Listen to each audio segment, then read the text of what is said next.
papunta po dito. So, antay po nyo ang press conference. We will hold a press conference. After the press conference, groundbreaking, Thanksgiving, and cutting of the ribbon of this project.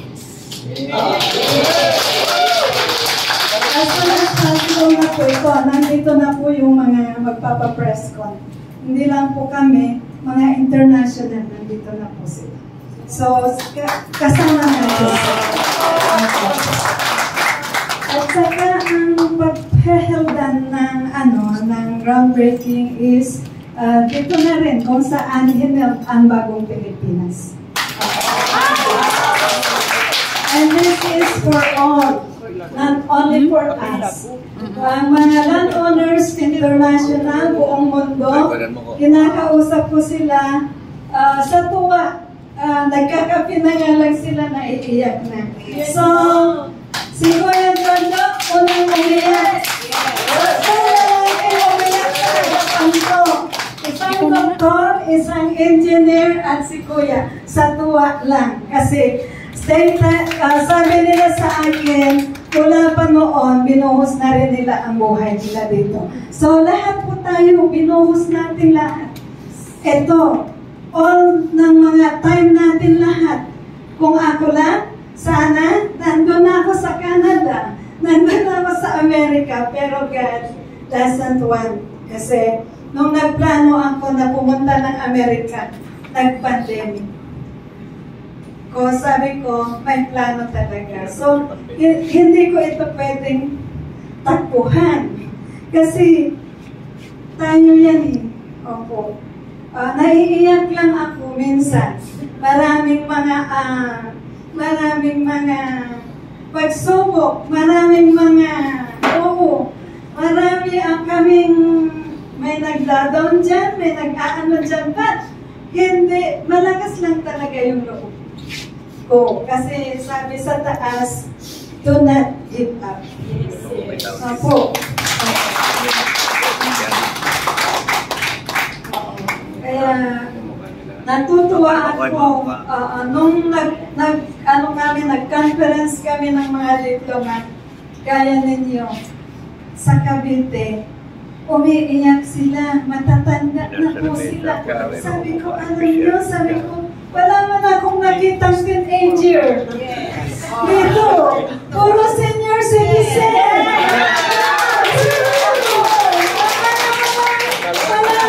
Nag-aantay ng blessing. Kaya sabi ko, natutuwa kami. Kaya sabi, umiiyak sila. Habang nagsasalita ang isang diplomat sa harapan nila. And then dalawa kami. Kaya sabi ko, malapit na. Sandali na lang. Konting tulog na lang. Nandito na po sila lang. Kaya natutuwa kami. Kaya minsan, very busy ng ating presidente. Ang i-explain ko din, ang agila, ngayon, ginagamit na naman ang agila.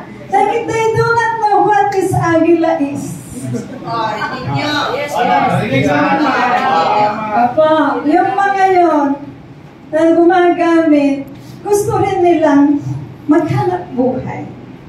Do not ignore them. Kaya lang po, ipra-priority ko po kayo.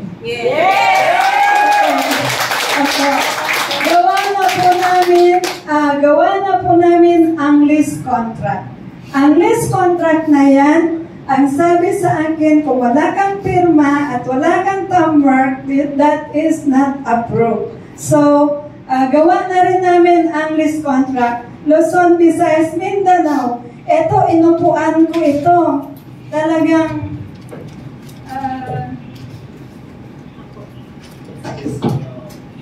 papakita ko lang.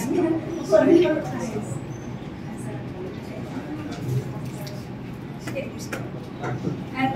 Ito po ang lease contract ng Luzon. Opo. Ito po.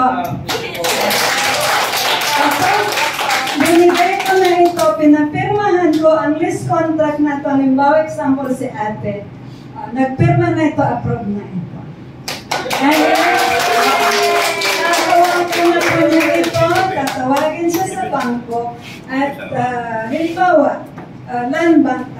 pupunta ka sa bangko, mas makapal pa dito ang lease contract. Yes. So, this is the lease contract of the corporation po. May letterhead. At may mga firma kami dito. Notaryan po. Hindi po kami naniningil ng notaryo. Kasi ayaw ko muna itong ilabas. Kasi pag nilabas ito, gagayahin na naman. Ayaw pagkalitan ng notaryo. Hindi kami kumukuha ng pang-notaryo. Kami magbabayad. Tulong po ito sa lahat. Salamat, madam. Salamat po. Opo. 144 square meters. Opo. Ay, pag ano yan, kung province is how much? 20,000. Aabot po yan ng bali 77 million 20. Ilalas namin yung 30% para naman sa loob. Opo. And then kayo meron na rin din po kayo dyan. So, 1 million para sa lahat. Hati-hati po kayo dyan. 1 million isang tower lang po yun. Salamat. 100,000 na towers yan. Nauti ko 1 million para sa inyo yan. Hati-hati po kayo. So, ganun din po. Ito pinag-uusapan natin. Ito ay sa lupa muna. Oo. So, sa city, ganun din po, na-explain na po ng lahat. So, hindi na po mag-i-explain pa. So, may roof deck po yan. Opo. So, ito po ang Visayas. Opo.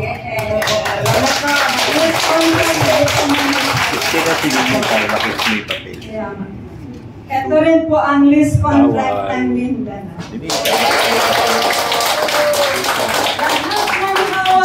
Priority yan.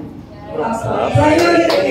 Actually, may mga nakakawat man din ako. Kaya lang siyempre, may mga reject. Oo, Xerox lang kasi. Yung mga ano, kasi ang papasok sa bangko is original. Alam naman po ninyo na maselan ang bangko. Opo, kaya po, kailangan po maselan sila. Tayo naman ay stricto din. So, may mga nakakapasok na nare-reject.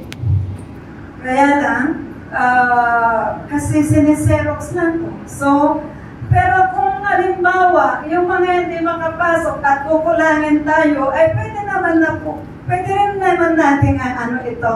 Pero mas priority po kayo na naghihirap dito. Tayo na So, nag-request nga si ate at saka si kuya na mag-meeting tayo. Supposed to be nasa Cebu kami. Kaya lang sa very busy po kami. Ito po yung pupuntahan natin, madam. Ay, si po. So, sorry po.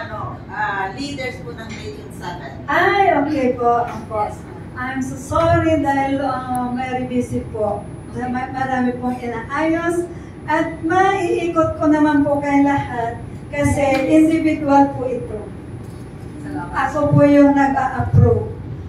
Ako na po yung binigay sa corporation na mag-a-approve na. Opo. Kaya, pagka pinuntahan na namin lugar, alam ko na kung saan itatayo at ipapa-ano ko na po ito.